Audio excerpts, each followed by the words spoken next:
दानवीरकरण की वीर भूमि करनाल के अंदर आए सारे किसान वीरों को मेरा शत-शत नमन है। मंच पे उपस्थित सरदारी को शत-शत नमन है और जो लोग आते जाते यहाँ रुक के समय लगा रहे हैं उनको भी मेरा बहुत बहुत नमस्कार। साथियों, बहुत समय नहीं लूँगा, रागनी का मूड दिख रहा है, लेकिन एक चीज़ याद दिला दूँ कि जब हम मुख्य ध्येय के अलावा किसी चीज़ को ज़्यादा इम्पोर्टेंस देने लग जाए तो मुख्य ध्येय से भटकने का खतरा रहता है। इसलिए जब भी मंच से किसानों के आंदोलन को सुदृढ़ करने की आवाज़ उठे तो बाकी सारी चीज़ों से ध्यान हटा के उस आवाज़ की तरफ ध्यान देना होगा और वो चीज़ें जो बताई जा रही हैं उनको याद रखना होगा। हम लोग रोज़ की रोज़ गोदी मीडिया के अपमान का शिकार हो रहे हैं। उसका एक कारण ये है कि जब मंच से कोई बातें बताई जाती हैं तो हम कहीं और व्यस्त होते हैं। अभी जीत की जो अपना आंदोलन है उसकी जीत की और हमारे संघर्ष के बीच की दूरी उतनी ही है जितनी पंडाल से बाहर खड़े हुए साथी और पंडाल की दूरी है। लेकिन कई बार ये दूरी जो है मीलों में बदल जाती है, क्योंकि यहाँ तक पहुँचने के बाद अगर आप पंडाल के अंदर 10 मिनट 15 मिनट आधा घंटा बैठ के नहीं जाते हैं तो यहाँ शिरकत करने का केवल एक आशय लगता है कि हम जलपान ग्रहण करने ही आए थे। हम लोग यहाँ क्यों घूम रहे हैं, अपना तेल क्यों फूक रहे हैं, ये लोग जो मंचों पे बैठे हैं, जो लोग शहीद हो गए, वो लोग क्यों हो रहे हैं, इस पे विचार करने की ज़रूरत है। और आंदोलन के अंदर आज किस चीज़ की कमी हमें खल रही है उस चीज़ पे विचार करने की ज़रूरत है और उसके समाधान पे बात करने की ज़रूरत है। मैं आपके 10 से 15 मिनट ले सकता हूं। एक बार हाथ उठा के बताएं अगर आप सुनने के मूड में हो तो बोले, नहीं तो कोई आवश्यकता नहीं, हम कोई नेता नहीं है कि यहाँ पे जय जयकार करवाना है। साथियों, बहुत सीधे सीधे 2-3 चीज़ें कहना चाहता हूँ। मेरा नाम बता दिया, ये भी लोगों को पता है कि मुझे जो है सरकार ने बर्खास्त कर दिया, निलंबित कर दिया। दोनों खबरें चल रही हैं। मेरे पास सरकार से कोई सूचना नहीं आती है, क्योंकि जिस तरह से निलंबन किया, गजटेड अधिकारी को निलंबन करने के लिए नोटिस दिया जाता है, जिस तरह से इस सरकार ने जो हमारे खिलाफ कानून बनाए उस वक्त हमें कोई सूचना नहीं दी और चुपचाप ये कानून कोरोना की आड़ में पास कर दिए। उसी तरह से इस आंदोलन के अंदर जब शिरकत करने के लिए पढ़े लिखे लोग और कर्मचारी चले तो उनके ऊपर भी चुपचाप इसी तरह से कागज छपवा के और घर के ऊपर चिपकवा देती है सरकार। मैं ये कहता हूँ कि एक अघोषित इमरजेंसी चल रही है, एक अघोषित तानाशाही चल रही है। लोकतंत्र, मेरे से मीडिया वाले पूछते हैं आप ही हैं क्या उनको जिनको सस्पेंड कर दिया। मैं उनको कहता हूं भाई साहब, इंसान सस्पेंड नहीं होते। इस देश के अंदर अगर कोई चीज सस्पेंड इस सरकार ने की है तो वो हमारा लोकतंत्र है, जिसको इस सरकार ने सस्पेंड और बंधक बना के रखा हुआ। इतनी बड़ी सरदारी के साथ और इतने बड़े जुल्म के खिलाफ आवाज उठाने के लिए नौकरी बहुत छोटी कुर्बानी है, क्योंकि हम लोग भगत सिंह और राजगुरु सुखदेव आदि के वंशज हैं जिन्होंने प्राणों की आहुति दी थी। नौकरी हम अपनी तरफ से लात मारते हैं ऐसी नौकरियों को जहां बोलने की आजादी ना हो। अब मैं सीधे सीधे तीसरे इंपॉर्टेंट बात पे आपका ध्यान दिलाना चाहता हूं और रिक्वेस्ट करता हूं कि खाते खाते भी ध्यान दे के सुने। क्या कर रहे हैं गोदी मीडिया के लोग? आपने बहुत सारे चैनलों पे देखा होगा, कोई बूढ़ा बुजुर्ग बैठा है जो उनको पता होता है कि पढ़ा लिखा कम हो गया, बिल्कुल पढ़ा लिखा नहीं, उसके सामने जाके माइक लगाया जाता है और कहा जाता है बताइए कौन कौन से कानून हैं और वो कैसे आपके खिलाफ हैं। और जब वो बुजुर्ग कहे 80 तक कानून तो बेटा नहीं पढ़े, उसको सुर्खियों में डाला जाता है। ये देखिए, ये है वो खालिस्तानी, ये वो आतंकवादी जिन्होंने एक अक्षर पढ़ा नहीं और कहते हैं कि इनको वापस लो। मैं ये चाहता हूं, सत श्री अकाल। मैं इसलिए डॉक्टर देवेंद्र और मैं हम 4 घंटे छोड़ के, जिसमें नित्यक्रम और नींद और खाना होता है, पूरे हरियाणा में घूम रहे हैं केवल एक लक्ष्य लेके। 2 पैरेलल चीज चला रखी है, पढ़े लिखे और कर्मचारी को सीक्रेट मीटिंग करते हैं, क्योंकि बहुत सारे लोगों को डर होता है बलारा जैसा ऐसा आदमी जो बहुत पॉपुलर रहा है पिछले 20 सालों के अंदर, उसका निलंबन हो गया तो हमारी नौकरी भी खतरे में पड़ेगी। जिनको डर लगता है उनको बंद कमरों में बिठा के सिखा रहे हैं और जिनको इस तरह की सरदारी इस तरह की सभाओं को, जिनको डर नहीं लगता है, उनको खुले में सिखा रहे हैं कि आप ये जान लीजिए मुश्किल से 5 बिंदु याद रखने लायक है तीनों कानूनों में। हमारे वकील साथी बैठे बहुत सारे, उन्होंने कानून पढ़ा और यहाँ पे प्रतियां भी रखी गई होंगी। मैं केवल देसी भाषा में हमने न्यू समझाना चाहूँ, अगर जब कोई गोदी मीडिया वाला ये लेके आवे तो फटाफट बोल कर बताओ कि ये तो काले कानून है। और तोमर के पास ये बात जानी चाहिए, इसने इतनी न्यू नहीं मेरा कि ये काले क्यों कर है। अरे काले तो कानून नहीं आ करते, थारे भीतर है जिनने कानून बनाए, जाते थारे कानून काले हैं। इस देश को बेचने की जिनके मन में आती है, उनके मन काले हैं, उनके तन काले हैं, उनकी जीभ काली है। जिनकी जीभ से जब बात निकलती है तो मुसलमान हिंदू को मारने दौड़ पड़ता है, जिनकी जीभ से 2 शब्द निकलते हैं तो जाट जो है दूसरी बिरादरी के खिलाफ हथियार उठा लिया, दूसरी बिरादरी जाट के खिलाफ हथियार उठाती है। जब मुसलमान हिंदू ये दंगे हरियाणा के अंदर नहीं मिले तो उन्होंने क्या षड्यंत्र रचा पीछे, आप सब ने देखा होगा कि 35 वर्ष से एक कौम कर दो। मैं इस मंच से मोदी जी का आभार प्रकट करता हूं कि अगर ये काले कानून ना आते तो हमारा भाईचारा दोबारा जुड़ता नहीं। और अब मोदी जी देख लीजिए, ऐसे ही तंबुओं के अंदर मैं संगू बॉर्डर पर था, मलेरकोटला के मुसलमान साथी बढ़िया बिरयानी बना के लोगों को खिला रहे थे। वहीं पे एक पारसी भाई मिला मेरे को, वहीं बंगाली भाई मिला मेरे को, और तीसरी चाल ओछी अभी जो 26 जनवरी के बाद जट वर्सेस जाट की लड़ाई शुरू कर दी। अगेन भाई भाइयों के भीतर भी फूट डाल दो। इसमें और अंग्रेज सरकार के अंदर फर्क नहीं है, जो एक ही नीति रखती थी, फूट डालो, भाई को भाई से अलग करो और फिर एकले आदमी ने पकड़कर तोड़ दो उसकी बात। 3 कानून है, 2 लाइन बताता हूँ तीनों कानून की। पहला एसेंशियल कमोडिटी एक्ट है, आवश्यक वस्तु अधिनियम, उसके अंदर पॉइंट ही एक है, पॉइंट नंबर 3, जिसको धारा 3 कहते हैं। क्या लिख दिया, देखिए कितनी गजब की चीज है। मैंने कम से कम भी जितने लोकतंत्र है, करीब 134 लोकतंत्र दुनिया के अंदर है, उनके अंदर मैंने स्टडी किया तो पाया कि आज तक भोजन के लिए जो सबसे जरूरी चीज होती है उनको एसेंशियल कमोडिटी से बाहर किसी सरकार ने नहीं करा। भारत जैसा देश जो कि 70% कृषि प्रधान या कृषि आधारित होने का दावा करता है, जिसके अंदर 41.49 यानी लगभग 50% नौकरी, आपको गर्व होना चाहिए कि आप किसानी करते हैं तो 50% लोगों को नौकरी इस देश के अंदर मिलती है, गर्व होना चाहिए हमें। और उस किसान को आतंकवादी बताया जा रहा है, ये सरकारी आंकड़े हैं। और सरकारी आंकड़ा देखिए, जब ये सरकार आई 2014 के अंदर तो कृषि उत्पाद का जीडीपी के अंदर हिस्सा कितना था, करीब 16%, 15.8%। आज उठा के देखिए 5 से 6% की गिरावट आ गई है। ये है सारे कानूनों के अंदर काला, इस देश का नुकसान कर रहे हो। तो पहले कानून के अंदर क्या कर दिया भाई, गेहूं जिसके ऊपर इंसान जिंदा है। अभी मैं किसी भाई को, कोई भाई कह रहा था दुकान पर तो खरीद लेंगे, मैं कहा बेटे 5G टेक्नोलॉजी लाया है मोदी, रोटी डाउनलोड करके खा के दिखाया करियो, मैंने चुकर खाओगे। आज तक कोई साइंस, कोई तकनीक खून का रोटी का अल्टरनेट नहीं लेगा ही है। रोटी हमेशा किसान पैदा करता है, हमेशा किसान ही पैदा करेगा।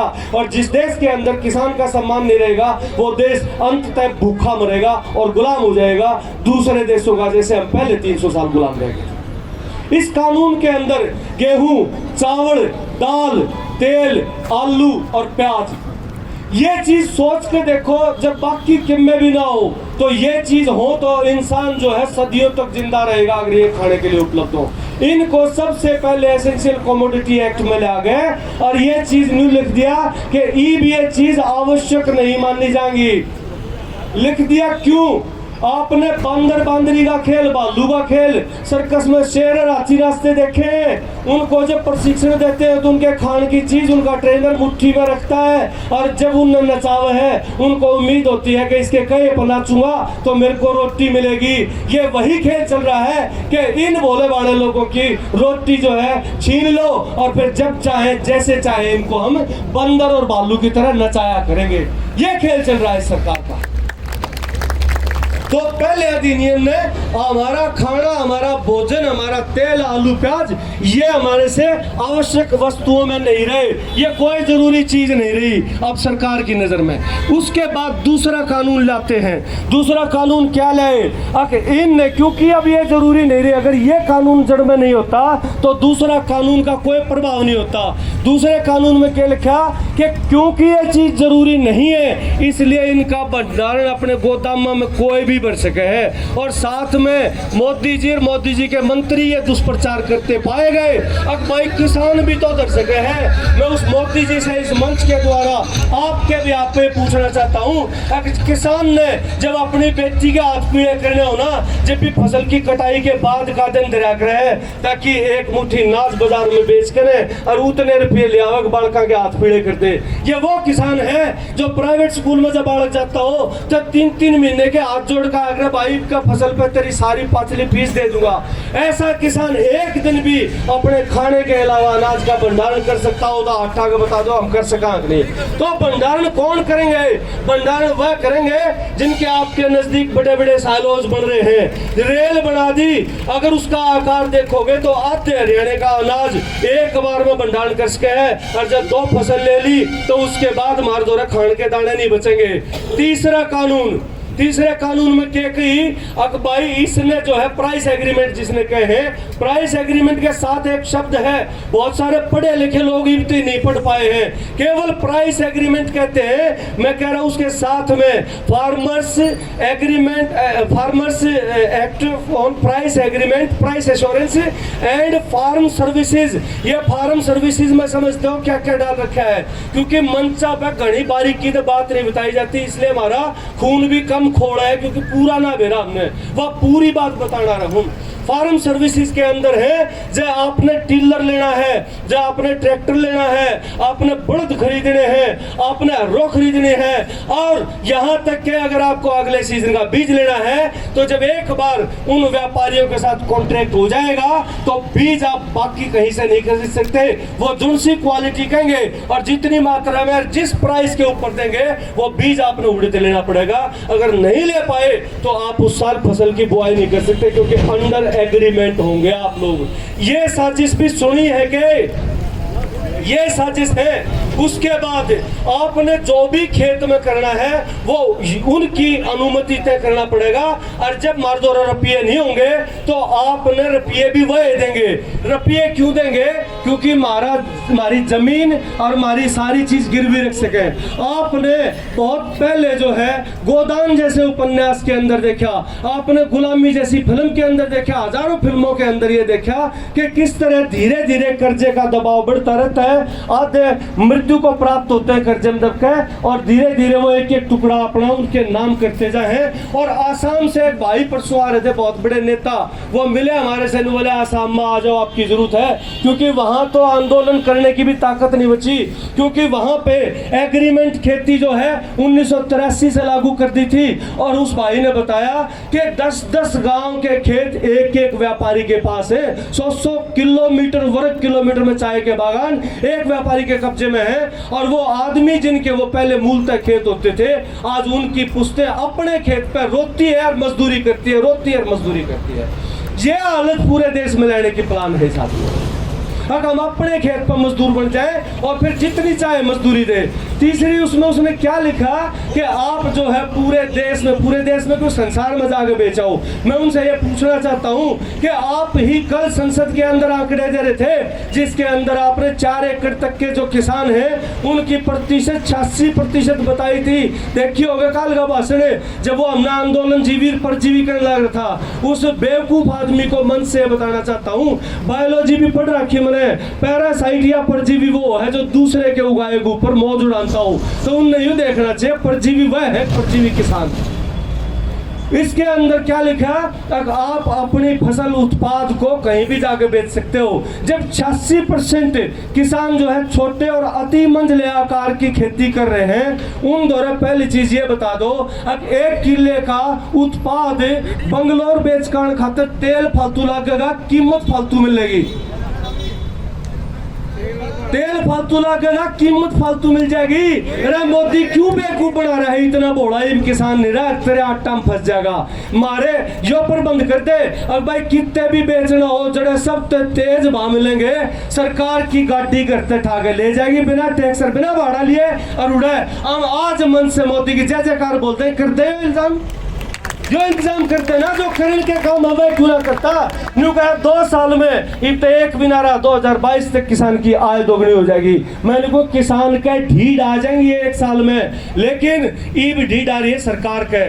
थोड़ा सा फैसला रह रहा है, हौसला नहीं टूटने देना है। कानून पे एक चीज और सुन दो, एसडीएम वाली बात सारा सुन ली, एसडीएम करेगा, एसडीएम फैसले करेगा। उसके अंदर प्रोविजंस में क्या लिख रखा है, एसडीएम जो है कमेटी बिठाओगा, कमेटी में एसडीएम के अंतर्गत काम करने वाला अधिकारी उसका अध्यक्ष बनेगा कमेटी का। 2 आदमी किसान के होंगे, 2 आदमी व्यापारी के होंगे, टोटल आदमी हो गए 6, जिसमें एसडीएम भी हो गया। जब वो फैसला लेंगे तो अनपढ़ किसान के 2 कमजोर आदमी वर्सेस कौन होंगे, 4 आदमी, क्योंकि ये जो एसडीएम और जो एचसीएस और जो आईएएस चीफ डायरेक्ट भर्ती आईएएस की भी खोल दी, रुपये लेकर जो नौकरियां बुला के हैं, ये उस व्यापारी की बात मानेंगे, तले गले गए, गरीब किसान की बात मानेंगे। और साथ में क्या लिखा है, जब ये कहे था शुरू में स्टेटमेंट आपने सुनी हो, अगर आप कोर्ट में जा सकते हैं, कानून के अंदर सीधे सीधे लिख रखा है। नंबर 1 बात, ये वकील साथी पढ़ रहे होंगे उसने, नंबर 1 बात है, अंग्रेजी का बताऊं, notwithstanding anything against this act. इसका मतलब क्या है कि this act will take effect, ये एक्ट, ये अधिनियम प्रभावी होंगे और इसके खिलाफ अब से पहले कोई भी एक्ट, और ब्रैकेट में एपीएमसी एक्ट का उदाहरण भी लिख रखा है। जब ये न्यू कहना मंडी खत्म नहीं कर रहे, उस एक्ट की उस लाइन को, उस प्रोविजो को ध्यान से पढ़ने की जरूरत है। अब उसी एक्ट के अंदर एपीएमसी के ऊपर काटा मार रखा है ताकि ये कानून आने के बाद एपीएमसी का कोई कानून जो है इस देश के अंदर लागू नहीं होगा। ये तो अगली चीज, अगर आप जो है, अगर एसडीएम ने फैसला नहीं करा तो एडीसी के पास जाएंगे, और एडीसी के बाद की अपील किस दौर होगी, agriculture marketing adviser. Agriculture marketing adviser कौन होगा पता है क्या, केंद्र सरकार का नुमाइंदा। उसके है अमित शाह हो, उसके खुद मोदी हो, उसके तोमर साहब हो, बेरानी कौन होगा। आखिरी अपील ऐसी अथॉरिटी के सामने की जाती है जिससे निर्भीक और निष्पक्ष होकर कि किस जो दबा कुचला वंचित आदमी है उसके फेवर में फैसला देने की उम्मीद लगाई जा सकती हो। आज ये वो दौर चल रहा है जब तड़ी पार अमित शाह के बेटे के केस खुलते हैं तो वहां से जज गायब हो जाते हैं। बेरा होगा ना, जज गायब हो जाए तो हम किसके दौरा जा, हम कित जाकर रोवांगे। इसलिए ये कितना ही बहकाते हो, कितना ही गोदी मीडिया जो है आपको आतंकवादी कुछ भी बता दे, इस देश की सरकार से पूछना चाहता हूं, अरे तारी सुरक्षा एजेंसी इतनी निकम्मी होगी जो सुरक्षा एजेंसी 1 महीना पहले ये पता लगाती है पाकिस्तान की तरफ से धरती खोद के सुरंग बना के एक आतंकवादी बढ़ेगा, उसका तो 1 महीना पहले बेरा जब ये लाखों किसान आतंकवादी है तो इनकी इंटेलिजेंस ने क्यों ना मेरा पट्टी धरपकड़ क्यों नहीं करी। ये झूठ कब तक बेचोगे, कब तक बेचोगे झूठ। हम लोग, मैं कम बताता हूं, मेरे को 2 साल पहले इस सरकार ने हरियाणा गौरव का सम्मान दे रखा है, हरियाणा गौरव का इंटरनेशनल प्रोग्राम में बुला गया।